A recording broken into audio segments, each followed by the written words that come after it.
Thank you, sir, for such a value-added speech. Now I'd like to call upon our chief guest for the day, Honorable Governor Shri of Gujarat, Shri O.P. Kohli ji, to enlighten us with his wise words.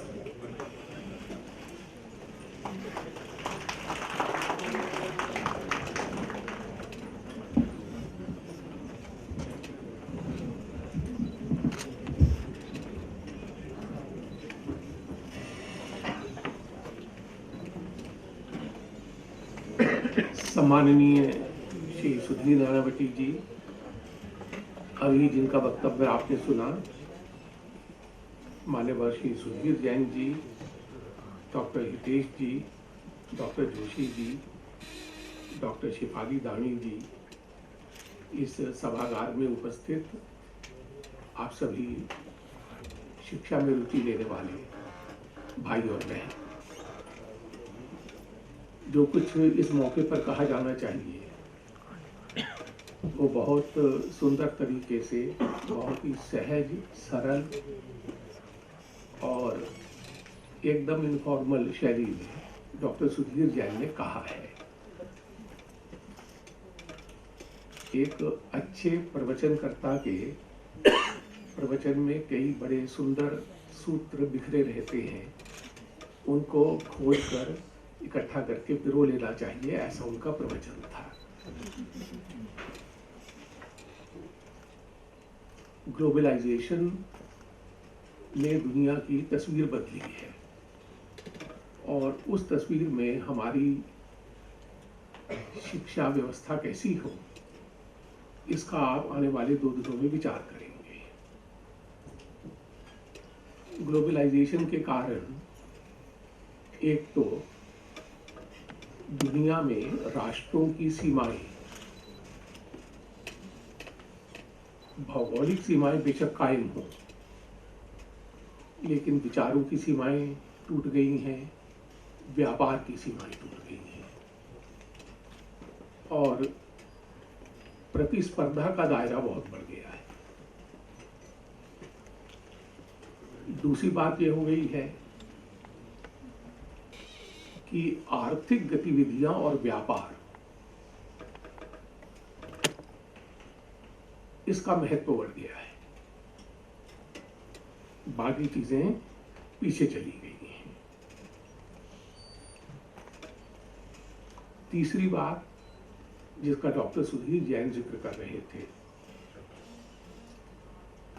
जब मैं पढ़ता था 1957 में, 1957 में MA की परीक्षा दे रहा था, तब हमारा जमाना और आज का जमाना, इसमें कितना अंतर आ गया है। हम लोग घर में एक रेडियो होता था और हम इंतजार करते थे कि रात को 9 बजे समाचार आएंगे तो हम समाचार सुनेंगे। यानी जानकारियां प्राप्त करने का ऐसा एक परंपरागत तरीका था। और आज हम देखते हैं तो ऐसा लगता है कि जिसको हम इंफॉर्मेशन एंड कम्युनिकेशन टेक्नोलॉजी कहते हैं, वो इतना भीतर तक घुस गई है। ऐसे आपको 50 उदाहरण दिए जा सकते हैं ये बताने के लिए कि परिवर्तन की गति बहुत तेज हो गई है। अब सवाल है कि ये सब कुछ हो गया तो क्या हमारी यूनिवर्सिटीज, हमारी हायर एजुकेशन, वो इस बदली हुई परिस्थिति के अनुरूप अपने को ढाल पा रही है या नहीं, और नहीं ढाल पा रही है तो कैसे ढाले, यही सेमिनार का विषय है। अब इस संबंध में डॉक्टर सुधीर जैन ने बहुत से अच्छे अच्छे विचार आपके सामने रखे। इस सेमिनार में भी बहुत अच्छे अच्छे विचार आएंगे, लेकिन विचार तो पहले भी आते रहे हैं, पर हमारी शिक्षा व्यवस्था में जो परिवर्तन होने चाहिए वैसे परिवर्तन हुए नहीं। एक बात का मैं जिक्र करता हूं। प्रोफेसर DS कोठारी की अध्यक्षता में एक शिक्षा नीति में क्या परिवर्तन हो कमेटी बनी थी, कमीशन बना था। उसने अपनी रिपोर्ट डॉक्टर जाकिर हुसैन को सौंपी थी। डॉक्टर जाकिर हुसैन उस समय हमारे राष्ट्रपति थे। उस एजुकेशन कमीशन के मेंबर सेक्रेटरी थे श्री JP नायक। तो डॉक्टर जाकिर हुसैन ने क्या कहा, और एक बार हम लोग श्री JP नायक से मिलने के लिए गए थे, उन्होंने क्या कहा उसका जिक्र मैं आपके सामने करता हूं। जब यह रिपोर्ट सौंपने के लिए डॉक्टर DS कोठारी, JP नायक और उनके साथी डॉक्टर जाकिर हुसैन के पास गए और उनको रिपोर्ट सौंपी, तो उनसे कहा कि आप कुछ कहिएगा। तो डॉक्टर जाकिर हुसैन कुछ बोले नहीं। उन्होंने फिर कहा कि आप इस मौके पर कुछ कहिएगा। तो डॉक्टर जाकिर हुसैन ने कहा इम्प्लीमेंटेशन, इम्प्लीमेंटेशन, इम्प्लीमेंटेशन, और इसके बाद वो रुक गए। बहुत अच्छे अच्छे विचार शिक्षा में परिवर्तन के आते रहे हैं, आएंगे, आपकी कॉन्फ्रेंस में से भी उठेंगे। उसके इम्प्लीमेंटेशन के लिए जो इच्छा शक्ति चाहिए और जो तंत्र चाहिए, वो न होने पर अच्छे विचार भी क्रियान्वित नहीं होंगे। दूसरी बात मैं श्री JP नायक की बतलाता हूँ। Indian institute of public administration संस्थान दिल्ली में ITO के पास है। हम उनको एक बार मिलने के लिए गए थे। तो हमने पूछा कि शिक्षा व्यवस्था में सुधार के लिए आप लोगों ने जो रिपोर्ट तैयार की है उसकी बहुत तारीफ हो रही है। तो वो सिर्फ मुस्कुरा दी, कोई बोले नहीं। हमने सोचा कुछ रिस्पॉन्ड करेंगे। तो उन्होंने एक बात कही। उन्होंने कहा कि हमारी शिक्षा व्यवस्था एक हाथी के आकार जैसी है, और हाथी को चींटी काटने से कुछ फर्क नहीं पड़ता। यानी शिक्षा व्यवस्था इतनी विशाल आकार की हो गई है कि इसमें परिवर्तन, तब्दीली लाएं कि तो हाथी को चींटी काटो तो वो तो हिलता भी नहीं है। ये बात मैंने आपके सामने इसलिए कही कि कुछ थोड़े बहुत विचारों को भी हम अगर क्रियान्वित कर पाए तो वह सफलता की कसौटी होगी, न कि हम बड़े बड़े विचार जेनरेट कर पाए और वो क्रियान्वित। शिक्षा के क्षेत्र की एक बात ये ध्यान देने वाली है। अभी जो बात प्रोफेसर सुधीर जैन कह रहे थे उसको मैं थोड़ा सा अलग तरीके से कहता हूं। हम अपने विश्वविद्यालयों में किस प्रकार की नई युवा पीढ़ी तैयार करना चाहते हैं। ऐसी युवा पीढ़ी जिसकी आधुनिक टेक्नोलॉजी पर पूरी पकड़ हो, जो आर्थिक उत्पादन को गति दे सके, जो व्यापार और अर्थव्यवस्था के दर्शन और सूत्र में बहुत निपुण हो, जो देश का आर्थिक उत्पादन बढ़ा सके, जो इस ग्लोबलाइजेशन के कॉम्पिटिटिव जमाने में भारत को एक विश्व आर्थिक व्यवस्था में बड़ा स्थान दिला सके। हम कैसा प्रोडक्ट अपनी यूनिवर्सिटीज में तैयार करना चाहते हैं। तो इसका बहुत अच्छा खुलासा प्रोफेसर सुधीर जैन ने किया है। गांधी जी से एक बार काका कालेलकर ने, जो स्वयं बड़े गांधीवादी थे, पूछा, बापू आपको सबसे अधिक पीड़ा वेदना किस चीज से होती है?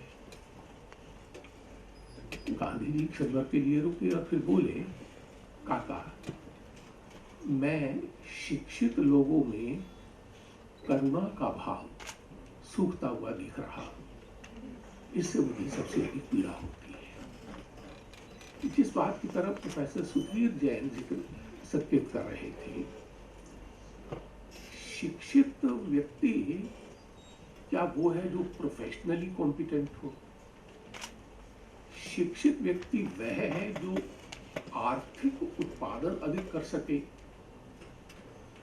शिक्षित व्यक्ति वह है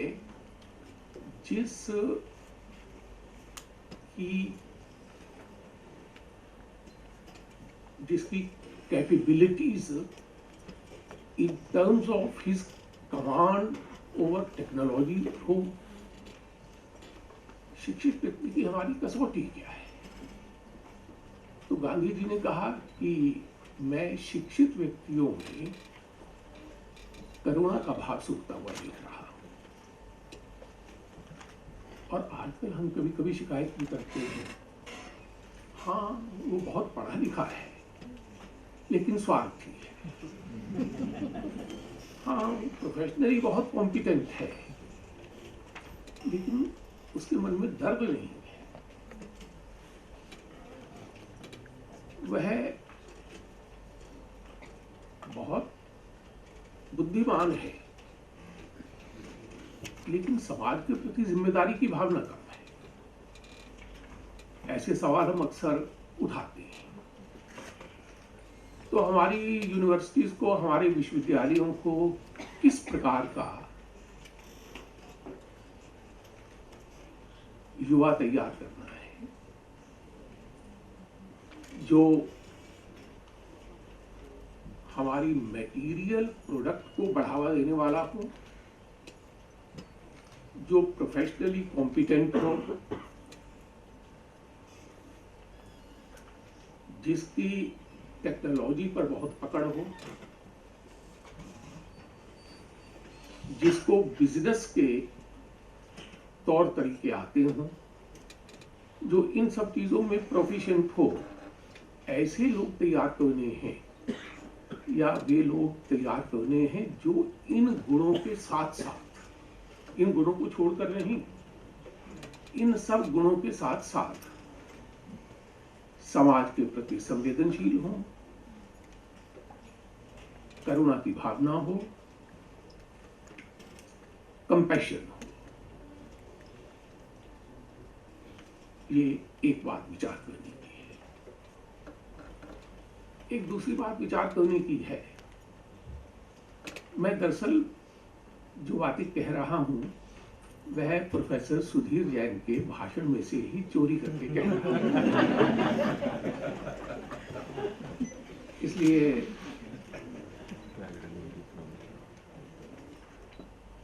मैं एक बार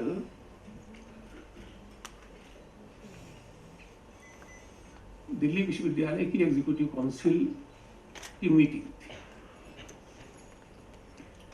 तो मैं एग्जीक्यूटिव काउंसिल में टीचर रिप्रेजेंटेटिव के नाते एक मेंबर था। तो हमारे यहाँ पर जो ऑनर्स कोर्सेज हैं, उस ऑनर्स कोर्सेज में मेन सब्जेक्ट के साथ कुछ सब्सिडियरी सब्जेक्ट ऐसा व्यवस्था है। तो उस दिन एग्जीक्यूटिव काउंसिल में बहस इस बात पर हो रही थी जिसको प्रोफेसर सुधीर जैन ने कहा कि हम अपने करिकुलम को फ्लेक्सिबल बनाएं, तो कौन से मेन सब्जेक्ट के साथ कौन से सब्सिडियरी चल सकते हैं? क्या हम मेन सब्जेक्ट के साथ कुछ और नए सब्सिडियरी भी जोड़ सकते हैं जो प्रथम दृष्टि में मेन सब्जेक्ट के साथ रेलेवेंट नहीं लगते? ऐसी बहस हो रही थी। अब एग्जीक्यूटिव काउंसिल में ये कहा जा रहा था कि अगर मेन सब्जेक्ट केमिस्ट्री है तो उसके साथ रिलेटेड सब्सिडियरी कौन कौन से हो सकते हैं, अगर मेन सब्जेक्ट इकोनॉमिक्स है तो उसके साथ रिलेटेड कौन से सब्सिडियरी हो सकते हैं। यानी सारा एम्फेसिस था कि मेन सब्जेक्ट के साथ रिलेटेड सब्सिडियरी। तो मुझे रविंद्रनाथ ठाकुर की बात याद आई कि हम ज्ञान को टुकड़ों में नहीं बांट सकते। अगर मुख्य विषय गणित है तो क्या सब्सिडियरी संगीत हो सकता है कि नहीं? मुख्य विषय गणित हो और सब्सिडियरी संगीत हो, ये दोनों चल सकते हैं कि नहीं? यानी जो बात प्रोफेसर सुधीर जैन ने कही कि हम अपने पाठ्यक्रमों को इतना जकड़ा हुआ क्यों बना रहे हैं, लचीला क्यों नहीं बना सकते? अब वो तो आईआईटी के डायरेक्टर है, वहां तो टेक्नोलॉजी टेक्नोलॉजी टेक्नोलॉजी। क्या टेक्नोलॉजी पढ़ने वाले छात्र का हृदय मुलायम होना चाहिए कि नहीं? और अगर उसका हृदय मुलायम होना चाहिए तो उसको इस प्रकार के विषय भी पढ़ाए जाने चाहिए कि नहीं जो हृदय को मुलायम करते हैं। तो अगर बुद्धि के साथ हृदय को जोड़ना है तो हमको अपने पाठ्यक्रमों में भी बुद्धि और हृदय दोनों को स्थान देने वाले विषयों को लाना होगा, यानी करिकुलम को लचीला बनाना होगा। कैसे बना सकते हैं, आप इसका विचार करें। एक बात और है, वो भी उन्हीं के भाषण में से चोरी करके थोड़ा अपने शब्दों में कहता। हमारे जमाने में मैंने 1957 में एमए किया था दिल्ली यूनिवर्सिटी से, तो अगले वर्ष 2017 है, लंबा गैप हो जाएगा। तो हमारे जमाने में साइंस और टेक्नोलॉजी ये उभरने की प्रक्रिया में थे, उभरे नहीं थे। और जिसको हम ह्यूमैनिटीज कहते हैं उसमें फिर भाषाएं भी आ जाती हैं, साहित्य भी आ जाता है, कला भी आ जाती है। और जिनको हम सोशल साइंसेस कहते हैं उनमें फिर राजनीति विज्ञान भी आ जाता है, उसमें समाज विज्ञान भी आ जाता है और उसमें अर्थशास्त्र भी आ जाता है। इन विषयों की प्रतिष्ठा थी, लेकिन हमारे देखते देखते देखते देखते क्या हुआ कि ये विषय सरकने शुरू हो गए पीछे। और अब शिक्षा का मतलब हो गया साइंस, मैथमेटिक्स, मैनेजमेंट,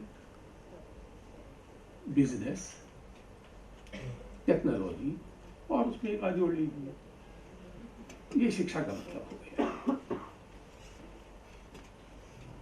उन विषयों की प्रतिष्ठा कम हो गई, इन विषयों की प्रतिष्ठा बढ़ गई। ये जो परिवर्तन हुआ है समय के साथ, ये परिवर्तन किस प्रकार के लोग तैयार करेगा, इस परिवर्तन में से जो प्रोडक्ट निकलेगी वो प्रोडक्ट कैसी होगी, वो हमारे सामने जो चुनौतियां उभर कर आ रही हैं उन चुनौतियों का सामना करने की दृष्टि से सक्षम होगी या नहीं, यह विचार करने की जरूरत है। और अगर लगता है कि ये परिवर्तन जो है इसने एक नए प्रकार का असंतुलन पैदा कर दिया है तो उस असंतुलन को हम कैसे संतुलित करें, ये एक और विषय है जिसकी ओर ध्यान देने की आवश्यकता है। इसी के साथ मैं एक बात जोड़ता हूं, और क्योंकि मैं आपके बीच में हिंदी में बोल रहा हूं, तो हिंदी में बोलने के दो कारण हैं। एक, मैं अंग्रेजी में उतना अच्छा नहीं बोल पाता जितना हिंदी में बोल पाता हूं। ये स्वीकार करने में मुझे हिचक नहीं है, ये कारण है। और दूसरा, मुझको लगता है कि विचारशील लोगों में, बुद्धिजीवी लोगों में क्या भारतीय भाषाओं को कोई स्थान नहीं मिलेगा? उनमें जब भी संवाद होगा तो अंग्रेजी के माध्यम से ही होगा।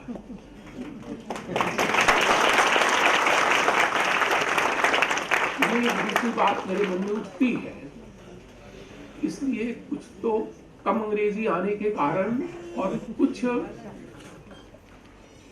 समाज का जो इलीट क्लास है, जिसको हम एक इंटेलेक्चुअली इलीट क्लास कहते हैं, उसमें संवाद की भाषा क्या हमारे देश में हमेशा के लिए अंग्रेजी रहने वाली है या भारतीय भाषा होने वाली है, इसका कभी तो विचार होना चाहिए।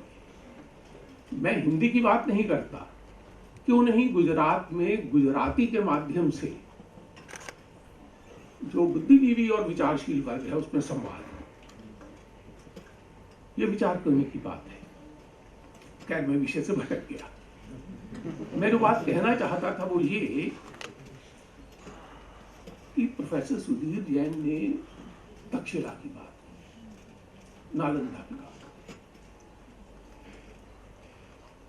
हमारे यहाँ पर दुनिया के देशों से लोग पढ़ने के लिए आया करते थे। तक्षशिला तो पाकिस्तान में चली गई और करीब 12वीं शताब्दी के अंत में नालंदा को जला दिया गया था, उसका फिर से पुनरुद्धार हुआ है। तो विदेशों से यहाँ लोग पढ़ने के लिए आया करते थे, और अब यहाँ से लोग बाहर जाते हैं। प्रतिष्ठा का विषय बन गया कि भारत से बाहर पढ़ने के लिए जाना। कभी प्रतिष्ठा का विषय था कि भारत के बाहर से लोग यहाँ पढ़ने के लिए आते थे। ये एक बड़ा परिवर्तन हुआ है। क्या इसको हम बदल सकते हैं? और अगर इसको बदलना है तो हम अपने विश्वविद्यालयों को कैसे स्ट्रेंथन करें, ये उसमें से एक सवाल पैदा होगा। एक बात तो ये है कि जिसको मैं 3, 4, 5 शब्द आपके सामने रखता हूं, उनमें से आपको जो उचित लगे उसका प्रयोग कीजिए। भारतीय संस्कृति एक शब्द है, एंशिएंट इंडियन नॉलेज दूसरा शब्द है, धर्म तीसरा शब्द है, ट्रेडिशनल ईथोस एंड स्पिरिचुअलिटी चौथा शब्द है। कोई शब्द आप इस्तेमाल कर लीजिए जिसको हम एंशिएंट इंडियन विजडम कहते हैं। एक तरफ तो वो है, और एक तरफ है modern science and technology, modern knowledge versus ancient Indian knowledge. तो क्या एंशिएंट इंडियन नॉलेज को बहिष्कृत करके हम मॉडर्न नॉलेज आधारित विश्वविद्यालयों की रचना करना चाहते हैं, या ऐसे विश्वविद्यालयों की कल्पना करना चाहते हैं जिसमें एंशिएंट इंडियन नॉलेज और मॉडर्न नॉलेज, इन दोनों का समन्वय? मुझे लग रहा है कि रुझान बढ़ता जा रहा है। कुछ तो एक एंशिएंट इंडियन नॉलेज के बारे में हमारे यहाँ के तथाकथित बुद्धिजीवियों ने ऐसा भ्रम पैदा कर दिया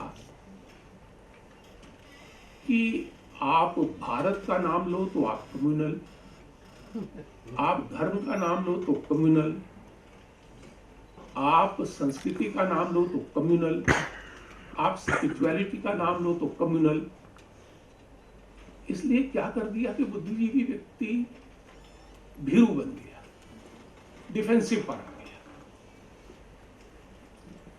एक तो ये कारण है।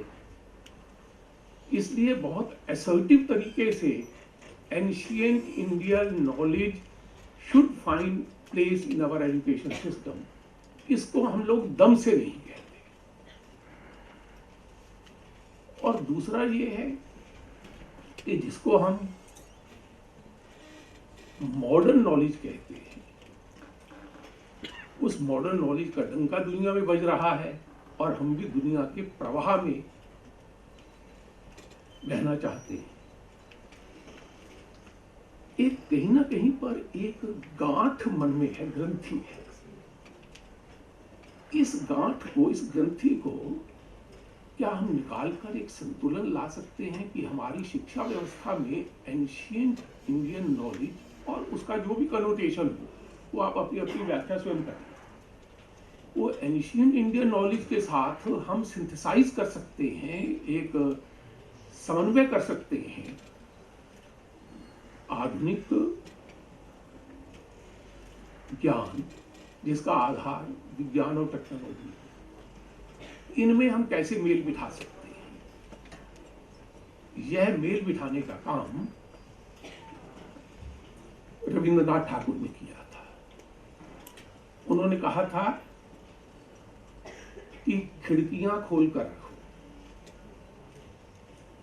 बाहर की हवा को भी आने दो, लेकिन अपने पैर उखड़ने मत दो।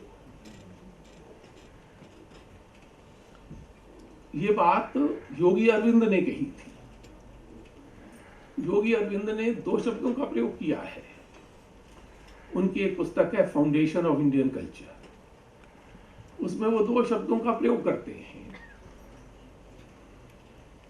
एक शब्द है अनुकरण और एक शब्द है एसिमिलेशन। उन्होंने कहा कि पश्चिम से जो कुछ भी आप एसिमिलेट कर सकते हैं वो ले लो, लेकिन अनुकरण मत करो। अनुकरण में और एसिमिलेशन में उन्होंने अंतर बतलाया।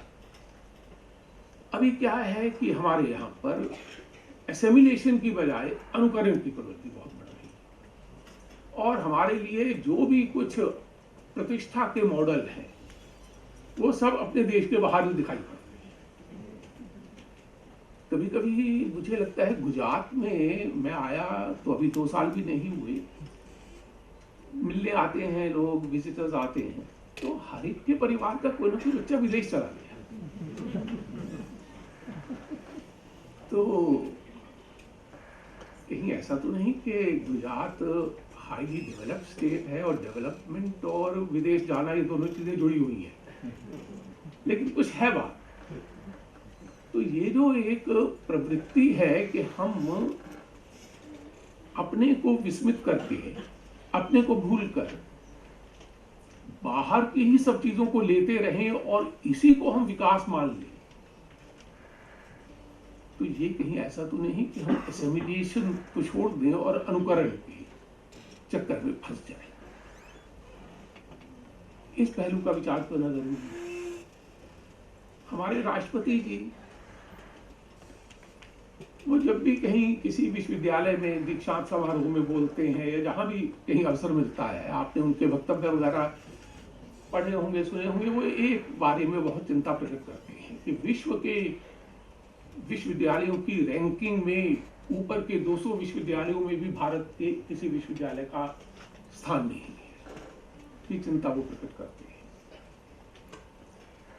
अब ये चिंता प्रकट करते हैं तो ये तो चिंता सही है, लेकिन प्रश्न ये है कि क्या भारत अमेरिका है, क्या भारत इंग्लैंड है, क्या भारत जर्मनी है, क्या भारत चाइना है, क्या भारत रशिया है?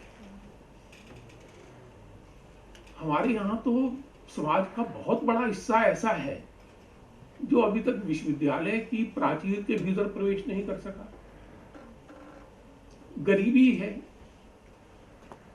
स्कूली शिक्षा प्राप्त नहीं कर पा रहे, विषमता है, और हमारी यूनिवर्सिटियों को भी नापने का पैमाना जो है, वो जो रैंकिंग का क्राइटेरियन है,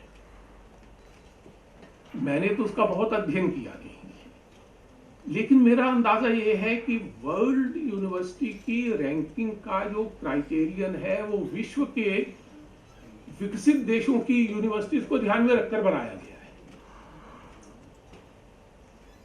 अब मान लीजिए कोट पैंट तो मेरा सिलना है और दर्जी नाप आपका ले ले, तो वो जो कोट पैंट सिलेगा वो मेरे शरीर पर कैसे फिट आएगा? क्या हम अपने देश के विश्वविद्यालयों की स्थिति और परिस्थिति को देखकर रैंकिंग का कोई इंडिजिनस क्राइटेरियन विकसित कर सकते हैं कि नहीं? और मुझे लगता है कि भारत के विश्वविद्यालयों की अपनी स्थिति परिस्थिति देखते हुए, यहां तो बिल्कुल अनपढ़ परिवारों से बच्चे विश्वविद्यालयों में आने लगे। उनके परिवार में कभी कोई नहीं पढ़ा, पहली बार आ रहे हैं। और हमारे यहाँ तो जिसको हम सेंट्रल यूनिवर्सिटीज कहते हैं वो तो थोड़ी सी हैं, बाकी तो स्टेट यूनिवर्सिटीज हैं। अभी प्रोफेसर सुधीर जैन जिक्र कर रहे थे कि वहां पर एक व्यक्ति पर कितना पैसा खर्च होता है और हमारे यहाँ पर एक व्यक्ति पर कितना पैसा खर्च होता है। इतने अंतर हैं, तो फिर उनके बनाए हुए मानदंड हमारी यूनिवर्सिटियों पर लागू करेंगे तो उसमें से एक परिणाम तो निकलेगा। इसलिए इस बात की आवश्यकता है कि हम वर्ल्ड यूनिवर्सिटीज के साथ, दुनिया के साथ कंपीट तो करें, कंपीट करें इसलिए नहीं कि हम अपने अंदर एक हीनता की भावना को पैदा करें। हम कंपीट करें इसलिए कि हम अपने स्तर को ऊंचा उठाएं और अपने इंडिजिनस क्राइटेरिया डेवलप करें, अपनी यूनिवर्सिटियों की औकात को, सामर्थ्य को नापने के लिए। उनकी औकात और सामर्थ्य को नापने के पैमानों से अगर हम अपने को नापेंगे तो उसका परिणाम बहुत ठीक नहीं निकलेगा। एक दो बातों का और जिक्र करके मैं अपनी बात पूरी करूंगा। आजकल हम एक शब्द का बहुत प्रयोग करते हैं, सोशल रिस्पॉन्सिबिलिटी, कॉर्पोरेट वर्ल्ड की सोशल रिस्पॉन्सिबिलिटी, CSR। क्या यूनिवर्सिटीज की सोशल रिस्पॉन्सिबिलिटी के कंसेप्ट को प्रचलित किया जा सकता है, रूढ़ किया जा सकता है? कोई कॉलेज या यूनिवर्सिटी जहां है उसके आसपास का जो परिवेश है, जो एनवायरनमेंट है, उसके प्रति यूनिवर्सिटी का कोई दायित्व है या नहीं, या वो यूनिवर्सिटी इस प्रकार के ग्रेजुएट और पोस्ट ग्रेजुएट और रिसर्चर तैयार करना चाहती है जो उनको तो कैपेबल बना दे एक अच्छे कैरियर के लिए, लेकिन यूनिवर्सिटी के आसपास के क्षेत्र में किसी प्रकार का परिवर्तन दिखाई न पड़े। ये यूनिवर्सिटी की सोशल रिस्पॉन्सिबिलिटी के कंसेप्ट की तरफ मेरा ध्यान जाता है गांधी जी के ही एक वक्तव्य के कारण। गांधी जी की एक छोटी सी पुस्तक है, बल्कि मैं कहूंगा कि गांधी जी की दो पुस्तकें पढ़नी चाहिए।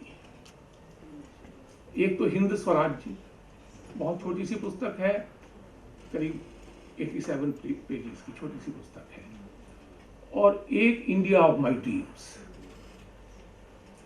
तो इंडिया ऑफ माई ड्रीम्स में गांधी जी ने एक सवाल खड़ा किया है और वो सवाल मैं आपके सामने रखता हूं। उसमें आप हमारी शिक्षा नीति को और हमारे शिक्षा संस्थाओं को उसमें प्लेस कीजिएगा और तब देखिएगा कि क्या प्रश्न मन में जागता है।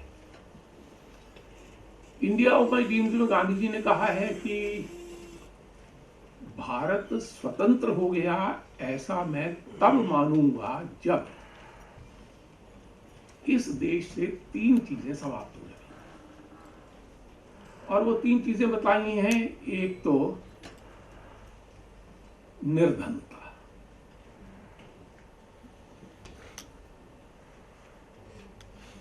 पॉवर्टी, दूसरा निरक्षरता, इलिटरेसी,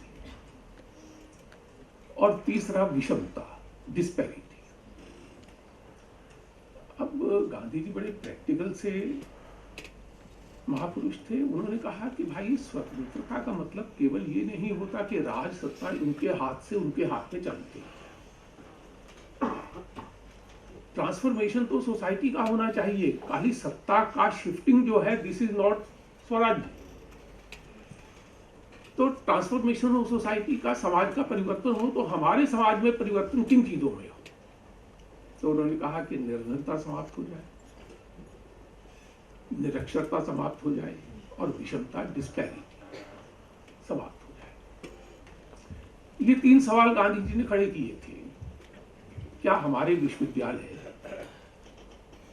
जहां भी वो स्थापित हैं,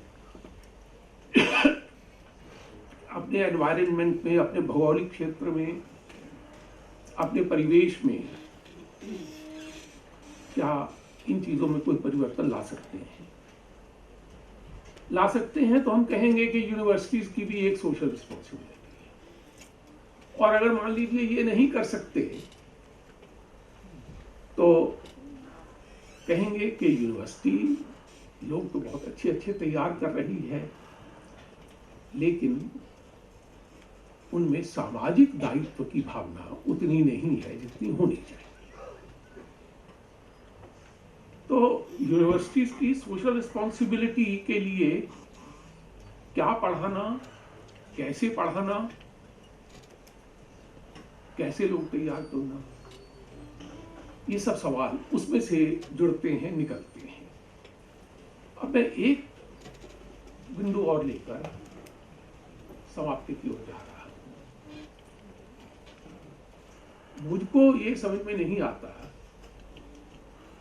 कि अच्छा टीचर कौन है। मैं 1957 में दिल्ली यूनिवर्सिटी का एक प्रतिष्ठित कॉलेज है, हंसराज कॉलेज, वहीं से मैंने एमए किया था, वहीं पढ़ाने लगा और लगभग मैंने 34 वर्ष पढ़ाया। जब मैं राज्यसभा का सदस्य बना तब मैंने इस्तीफा दे दिया। तो जब मैं विद्यार्थी था कई टीचर से पढ़ा, और फिर टीचर बना तो मैंने कई लोगों को पढ़ाया। तो ये सवाल मेरे मन में हमेशा खड़ा होता रहता है कि अच्छा टीचर कौन है। एक व्यक्ति जिसने पीएचडी किया हुआ है और जिसके बहुत से रिसर्च आर्टिकल्स इधर उधर छपे हैं, जिसकी प्रतिष्ठा एक रिसर्चर के रूप में है, क्या वो अच्छा टीचर है? तो मुझे मालूम नहीं आप में से यहाँ कोई मैथमेटिक्स के स्टूडेंट हैं कि नहीं। हंसराज कॉलेज में मैथमेटिक्स के एक टीचर थे, उनका नाम था श्री शांति नारायण, और उनकी मैथमेटिक्स पढ़ाते थे। बाद में दिल्ली यूनिवर्सिटी में डीन ऑफ कॉलेजेस बने, आर्य समाजी पृष्ठभूमि के व्यक्ति थे। उनकी लिखी हुई पुस्तकें एमएससी के लेवल पर, एमए मैथमेटिक्स के लेवल पर विद्यार्थी आज भी पढ़ते। तो वो तो पीएचडी नहीं थे। और मैथमेटिक्स पढ़ाने के साथ साथ वो इंसान तैयार करते थे। अब ये मैथमेटिक्स और इंसान तैयार करना, इनमें क्या मेल है? हम ये तो कह सकते हैं कि भाई कोई व्यक्ति धर्म शिक्षा पढ़ाता है तो वो अच्छा इंसान तैयार करता होगा। मैथमेटिक्स में गुंजाइश कहाँ है? लेकिन वो मैथमेटिक्स पढ़ाते हुए इंसान तैयार करते थे। इंसान तैयार करते थे अपने आचरण से, इंसान तैयार करते थे जो इंसान तैयार करने वाली बातें हैं वो छात्रों के जीवन में उतार। एक उदाहरण देता हूं। मैं हंसराज कॉलेज की स्टूडेंट यूनियन का प्राइम मिनिस्टर था। वहां पर वो प्रेसिडेंशियल सिस्टम नहीं था, पार्लियामेंट्री सिस्टम था। तो वहां की स्टूडेंट यूनियन का जो प्रेसिडेंट होता था उसको प्रेसिडेंट कहकर प्राइम मिनिस्टर। तो बात बहुत पुरानी है, अमेरिका के डलेस साहब यहाँ आए थे, और डलेस साहब आए थे उन दिनों भारत और अमेरिका के संबंधों में खिंचाव था। तो हम लोगों ने सोचा कि हम डलेस का विरोध करेंगे तो कॉलेज में हड़ताल करवाएंगे, छात्रों को इकट्ठा करके मॉरिस नगर चौक पर ले जाएंगे और वहां पर डलेस का पुतला जलाएंगे। अब चूंकि हम छात्र नेता थे, तो छात्र नेता अपने को पता नहीं क्या समझता है, हम भी ऐसा समझते थे। तो हम हड़ताल करवाने के लिए क्लास में गए, एक क्लास में गए और कहा कि टीचर क्लास पढ़ा रहा है। हमने दरवाजा खटखट किया, हमने कहा कि आप क्लास छोड़िए, हम तो डलेस का विरोध करने के लिए मॉरिस नगर चौक पे जाएंगे। जिस क्लास में गए टीचर ने क्लास छोड़ दी। अब नीचे के फ्लोर पर शांति नारायण जी क्लास ले रहे हैं। तो पहले तो उनका दरवाजा खटखट करने की हमको हिम्मत नहीं हुई, फिर दरवाजा खटखट करके उनका ध्यान दिलाया, तो वो चौक से कुछ लिख रहे थे बोर्ड पर। पीछे देखा, बोलो। मैंने कहा जी डलेस आ रहा है, डलेस का विरोध करेंगे। कहेंगे तो क्लास छोड़ दीजिएगा। कहने लगे कि आप इनको बताइए कि आप क्यों हड़ताल करवाना चाहते हैं, अगर ये कन्विंस हो जाएंगे तो ले जाओ इनको। और ऐसा कहकर अपनी कुर्सी खींचकर एक तरफ बैठ गए और मुझे कहा कि आप इनको ले जाना चाहते हो तो ले जाओ, बताओ इनको किस उद्देश्य के लिए ले जाना चाहते हो। अब हमने बड़े उत्साह में व्याख्यान दे दिया भारत अमेरिका के बिगड़े हुए संबंधों पर।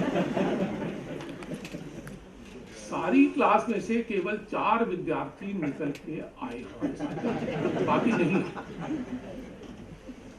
अब ये मैंने आपको उदाहरण दिया कि एक व्यक्ति जो पीएचडी नहीं है, उसकी क्लास का विद्यार्थी क्लास छोड़ना नहीं चाहता, और वो मैथमेटिक्स के टीचर थे। 45 मिनट 50 मिनट के पीरियड में 20-25 मिनट मैथमेटिक्स पढ़ाया करते थे और 25-30 मिनट हमें कैसा बनना है ये सिखाया करते थे। तो मैथमेटिक्स जैसे विषय में भी मनुष्य निर्माण की गुंजाइश है, तो फिर टेक्नोलॉजी, साइंस, मेडिकल साइंस, इनमें भी गुंजाइश तो निकल सकती है।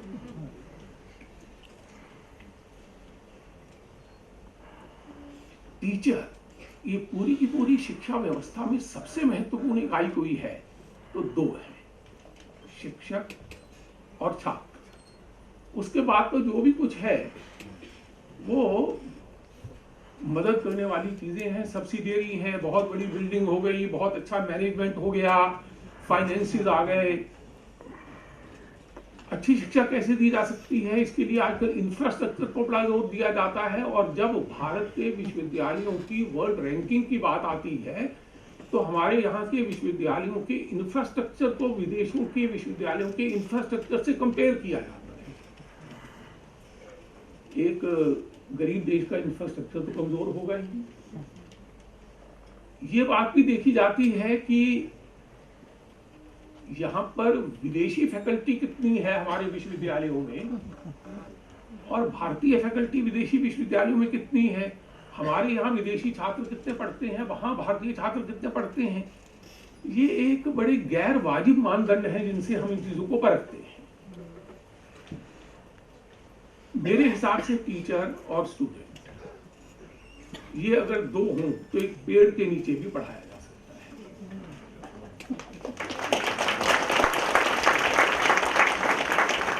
हमारे देश में एक प्रयोग चल रहा है, पता नहीं आप में से कितने लोग इससे वाकिफ हैं। वह है एकल विद्यालयों का प्रयोग। एकल विद्यालय, एकल विद्यालय का मतलब है एक टीचर है और वो उसी इलाके का, आसपास का 2-4-5 किलोमीटर के इलाके का टीचर है, उसी इलाके के छात्र हैं। उसी इलाके के छात्रों के लिए कोई एक टूटा फूटा घर, स्ट्रक्चर उसी गांव के लोगों ने दे दिया है। अब वहीं का टीचर वो एब्सेंट कैसे होगा? वो तो गांव वालों की नजर 24 घंटे उस पर रहती है। हमारे यहाँ पर टीचर में एब्सेंटीज्म बहुत बड़े पैमाने पर है, क्योंकि समाज और हमारी संस्थाएं कट गई, समाज और संस्थाएं कट गई हैं, और हमारे देश में करीब 57,000 एकल विद्यालय चल रहे हैं। ये मैंने एकल विद्यालय का जिक्र इसलिए किया, बिल्कुल पैरेलल तो ड्रॉ नहीं कर सकते, लेकिन अगर टीचर हो और स्टूडेंट हो तो समझो कि एजुकेशन इंस्टीट्यूशन वहां बन गया। बाकी चीजें हो तो हो, ना हो तो ना हो तो सोने पर सुहागा। और आजकल शॉर्टकट्स का जमाना है। मेरी एक बेटी दिल्ली यूनिवर्सिटी के कॉलेज में, दिल्ली यूनिवर्सिटी का कॉन्स्टिट्यूएंट कॉलेज है, उसमें वो पॉलिटिकल साइंस की एसोसिएट प्रोफेसर है। तो मैं देखता हूँ उसको, उसकी सहेलियों को, उसके कुलीग को, उनसे पूछिए क्या कर रहे हैं? तो हम आजकल कोई रिसर्च पेपर लिख रहे हैं। क्या कर रहे हैं? रिसर्च कर रहे हैं, पीएचडी कर रहे हैं। काहे के लिए? असिस्टेंट प्रोफेसर से एसोसिएट प्रोफेसर बनना है और एसोसिएट प्रोफेसर से प्रोफेसर बनना है। यानी research not for creating new knowledge, but research for promotion. तो इसमें से अधकचरा रिसर्च पैदा होगी। तो फिर हम कहेंगे कि हमारे यहाँ पर रिसर्च स्टैंडर्ड वर्ल्ड यूनिवर्सिटीज के रिसर्च स्टैंडर्ड के मुताबिक नहीं है, इसलिए रैंकिंग में से इनको निकाल।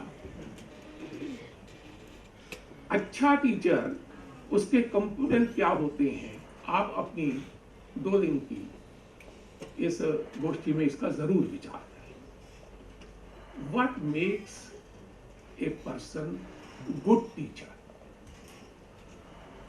गुड टीचर का काम यह भी होता है कि जिस ज्ञान का सृजन पहले हो चुका है वो उस ज्ञान को खुद हजम करे। जिस ज्ञान का सृजन औरों ने किया है, उसके पूर्वजों ने किया है, जिसको हम परंपरागत ज्ञान कहते हैं, ऋषियों ने, मुनियों ने, सुधीर नानावती जी ने, सुधीर जैन साहब ने, ज्ञान का सृजन औरों ने किया है, उस ज्ञान को हजम करें। हजम करके उसको रोचक तरीके से कम्युनिकेट करें। ये उसने नए ज्ञान का सृजन नहीं किया, पहले से सृजे हुए ज्ञान का इफेक्टिव कम्युनिकेशन। ये एक बात होगी। और केवल पहले से सृजे हुए ज्ञान को ही आगे बढ़ाते रहेंगे तो समाज कैसे आगे बढ़ेगा? नए ज्ञान का सृजन भी चाहिए। इसलिए नए ज्ञान का सृजन, और नए ज्ञान के सृजन में क्या चीज आती है जिसको आप रिसर्च कहते हैं, क्रिएशन ऑफ न्यू नॉलेज, वो भी करे। और क्रिएशन ऑफ न्यू नॉलेज इसलिए करे कि क्रिएट करने का अपना आनंद होता है, क्रिएशन का अपना आनंद होता है। क्रिएशन ऑफ नॉलेज के आनंद के लिए रिसर्च करे तो वो रिसर्च तो उत्तम क्वालिटी की होगी। और अगर रिसर्च जैसे तैसे ठोक पीट कर प्रमोशन के लिए किया जाएगा तो वो रिसर्च का स्तर भी गिरेगा। इसलिए टीचर, उससे एक्सपेक्टेशन, जो ज्ञान पहले सृजा जा चुका है उसको वो पचाए, पचाकर उसको आप तक इस तरीके से भेज दे कि आपको उसे ग्रहण करने में बोझ ना लगे। और इतना ही ना करे तो नए ज्ञान का सृजन करे, और नए ज्ञान के सृजन में उसको आनंद अनुभव हो। अगर एक रिसर्चर को रिसर्च में आनंद अनुभव नहीं आता और वो केवल प्रमोशन के तकाजे से रिसर्च करता है तो उसका रिसर्च की क्वालिटी पर भी गहरा असर पड़ेगा। आजकल तो यूनिवर्सिटियों को अच्छे टीचर मिलते नहीं। कारण ये है कि अब तो जो बहुत टैलेंटेड लोग हैं उनको और बहुत सी संस्थाएं बड़े बड़े पैकेज देकर खींच के ले आती हैं। एक जमाना था कि किसी व्यक्ति को यूनिवर्सिटी में लेक्चररशिप मिल गई तो वो अब फूला नहीं समाता था, और आजकल वो फर्स्ट प्रायोरिटी नहीं रही। ये क्यों परिवर्तन आ गया, ये हम सब लोगों के लिए बहुत गहरी चिंता का विषय है। अगर टीचर का कमिटमेंट नहीं बढ़ा, टीचर जब अपॉइंट हुआ उसके बाद उसका अपना ग्रोथ नहीं हुआ, टीचर के एकेडमिक ग्रोथ के लिए हमने कंडीशंस पैदा नहीं की, उसका टीचर अगर ग्रो नहीं कर रहा, स्टैग्नेट कर गया, तो आप समझिए कि आपने टीचर की अपॉइंटमेंट पे जो इन्वेस्टमेंट किया वो बेकार चला गया। अच्छे टीचर आकर्षित करें हमारे विश्वविद्यालय, अपॉइंट होने के बाद उनका एकेडमिक ग्रोथ हो और उनके लिए टीचिंग केवल एक व्यवसाय ना हो, यह एक सेवा कार्य। अगर ऐसा हो जाएगा तो हमारी उच्च शिक्षा संस्थाओं की क्वालिटी में बड़ा परिवर्तन आएगा। ये करने की जरूरत है। बहुत सी बातें हैं, शिक्षा का क्षेत्र तो ऐसा है कि ये अंधी गुफा है, इसमें घुस जाओ तो बाहर निकल जाओ। बहुत सी बातें कही जा सकती हैं, ऑटोनॉमी रिलेटेड है, अकाउंटेबिलिटी रिलेटेड है। प्राइवेट सरकार के पास अब ना नौकरियां हैं ना पैसा है, ये आप सब लोग जान लीजिए। लोग सरकारी नौकरी सरकार के पास नौकरियां है नहीं, ना केंद्रीय सरकार के पास है और ना राज्य सरकारों के पास है, इसलिए नौकरियां नहीं है। इसलिए अब आप मेक इन इंडिया के रास्ते, स्टार्टअप के रास्ते इस तरीके से उस तरीके से अपने को अपने पांव पर जमाएंगे तो जमा सकते हैं, नौकरियां तो है नहीं। एक तो ये बात है, और दूसरी बात है कि सरकार के पास पैसा नहीं और बहुत से सेक्टर्स हैं, उनके तकाजे हैं, जिन तकाजों से सरकार वहां पैसा खर्च करे कि शिक्षा पर खर्च करे। सरकार को लगता है कि शिक्षा तो एक ऐसी गाय है जो बहुत मारने पीटने पर दूध देती है, लेकिन कोई और कोई उद्योग खड़ा कर दो, कुछ ये कर दो वो कर दो तो उससे तुरंत दूध निकल जाता है। तो इसलिए सरकार शिक्षा पर पैसा खर्च करने में जरा कतरबियों करती है। तो अगर ऐसा है तो फिर क्या होगा, सरकार पैसा नहीं खर्च करेगी तो फिर प्राइवेट सेक्टर शिक्षा में आएगा ही, और प्राइवेट सेक्टर ने बहुत बड़ी स्पेस घेर ली है। इसको वेलकम करें या इसकी आलोचना करें, जब शिक्षा की देश को आवश्यकता है, सरकार के पास पैसा नहीं, तो प्राइवेट सेक्टर तो शिक्षा में आएगा ही। और प्राइवेट सेक्टर बहुत अच्छी शिक्षा संस्थाएं भी चला रहा है, और ऐसी शिक्षा संस्थाएं भी चला रहा है जो कॉमर्शियल मोटिवेशन से चल रही है। इसलिए हम अब उच्च शिक्षा के क्षेत्र से प्राइवेट सेक्टर को नजरअंदाज कर दें, ये तो संभव नहीं है। इसलिए जरूरत इस बात की है कि ये जो प्राइवेट सेक्टर शिक्षा के क्षेत्र में आकर बढ़ता चला जा रहा है, इसको रेगुलेट करने के लिए कोई इफेक्टिव रेगुलेटरी मैकेनिज्म डेवलप करने की जरूरत है। वैसे तो जो यूजीसी नाम का मैकेनिज्म है उसकी इफेक्टिविटी को रिव्यू करने की जरूरत। How far is UGC an effective regulatory mechanism, इसका विचार करने की भी जरूरत है। लेकिन चलिए, वो एक मैकेनिज्म तो है सो है, लेकिन स्टेट्स पे तो आप देखिएगा कि प्राइवेट यूनिवर्सिटीज बढ़ती चली जा रही है। तो वो प्राइवेट यूनिवर्सिटीज कैसा पढ़ाती हैं, कैसे टीचर अपॉइंट करती हैं, कितनी फीस लेती हैं, क्या कुछ करती हैं, कैसे उनके रिजल्ट्स रहते हैं, इन्फ्लेटेड रिजल्ट्स रहते हैं, ये सब कुछ चीजें हैं। इनके लिए कोई ना कोई, अगर private sector in education, in higher education has become necessity for us, तो ये कुछ ठीक तरीके से काम करे, इसके लिए कोई ना कोई तो रेगुलेटरी मैकेनिज्म होना चाहिए। वो रेगुलेटरी मैकेनिज्म क्या हो सकता है? आप जो 2 दिन की आपकी ये कॉन्फ्रेंस है, इसमें आप कोई बहुत अच्छा मॉडल रेगुलेटरी मैकेनिज्म का भी सुझाएंगे तो अच्छा होगा। अभी यहाँ की गुजरात की राज्य सरकार ने एक काउंसिल, वो उस बिल को मैंने ही अभी कुछ दिन पहले एसेंट दिया था, कोई वो आइडियल मैकेनिज्म नहीं है। वो भी पॉलिटिकल पीपल एंड ब्यूरोक्रेट्स उससे डोमिनेटेड है, उसमें भी एकेडमिक कंपोनेंट कम है।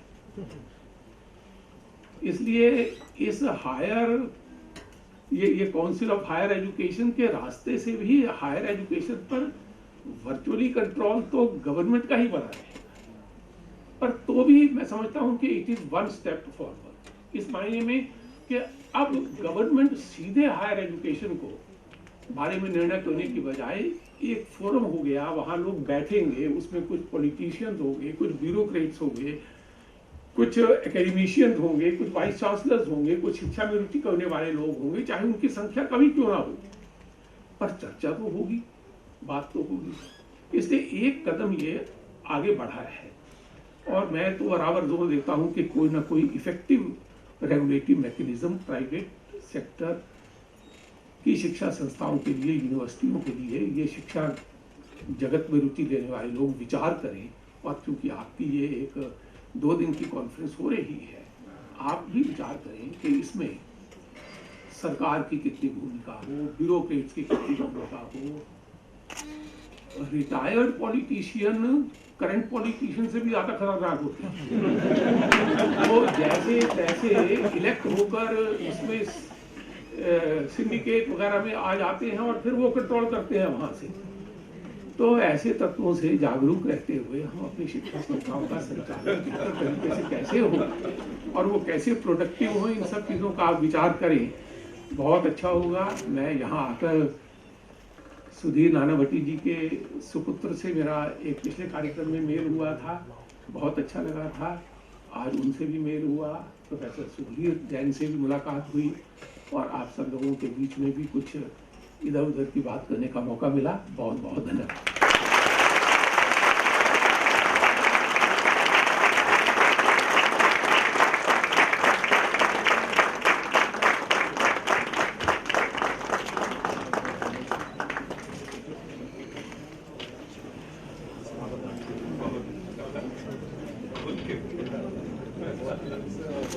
धन्यवाद सर। अब मैं बुलाना चाहूंगी हमारी डायरेक्टर डॉक्टर शेफाली दानी कि वो स्टेज पर आए और अपना आभार दर्शित करें। Thank you, Vinita ma'am. Honorable Governor Shri of Gujarat, Shri O.P. Kohli sir, eminent academician and director IIT Gandhinagar Professor Sudhir Jain sir, noted lawyer and president of GLS University Shri Sudhir Nanavati sir, Dr. Ruparal sir, Joshi sir, distinguished guests and delegates. It is indeed a matter of honor and privilege for me to propose the vote of thanks for the inaugural ceremony of NEC's sponsored National Conference on Higher Education in Post-Globalization Scenario. At the outset, I would like to express my profound gratitude to Honorable Governor Shri Kohli sir for sparing his valuable time to address the gathering and for highlighting the nagging issues of Indian higher education that we need to deliberate on during the conference. It is an indication of the importance that should be attached to higher education in the changing socio-economic scenario. Kohli sir has highlighted the need for overhauling the system called higher education so that the students that are churned out are locally rooted but globally competent. Sir, your observations will form the basis of deliberations during the 2-day conference. I would like to express our sense of obligation to Professor Sudhir Jain sir for delivering his keynote address and elucidating the issue of higher education from a technocrat's point of view. I express my gratitude to Sudhir Nanavati sir for backing us wholeheartedly in every endeavor we undertake to achieve excellence in education. Along with him, the unsurpassed support and steadfast motivation of Sri Hitesh Ruparal and Dr. B.H. Joshi has really helped us make our dreams into reality. I am extremely thankful to NEC for providing us assistance to host such conference. I take this opportunity to extend my gratitude to the distinguished speakers, delegates, and sagacious guests for participating at the event. I would be failing in my duty if I do not convey my thanks to print and electronic media for the efforts they are taking for coverage of the event. Lastly, I thank all the members of the organizing committee and all my colleagues and volunteers who have been involved in this particular exercise for last several months. Without their cooperation and full support, this conference would not have been possible. Thank you all once again, and we look forward to an extremely productive two-day discussion. Thank you all. Now I request everyone to stand for the national anthem.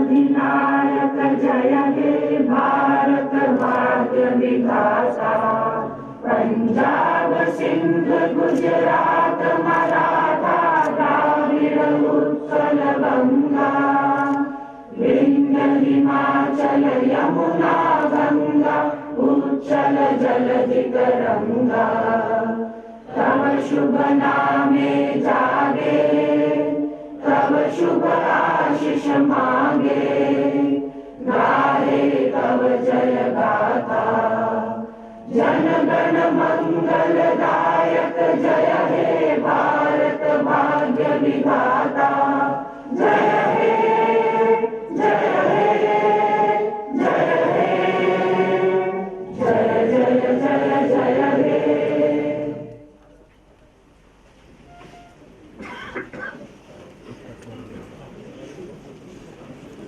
I'd request the member leaves the auditorium.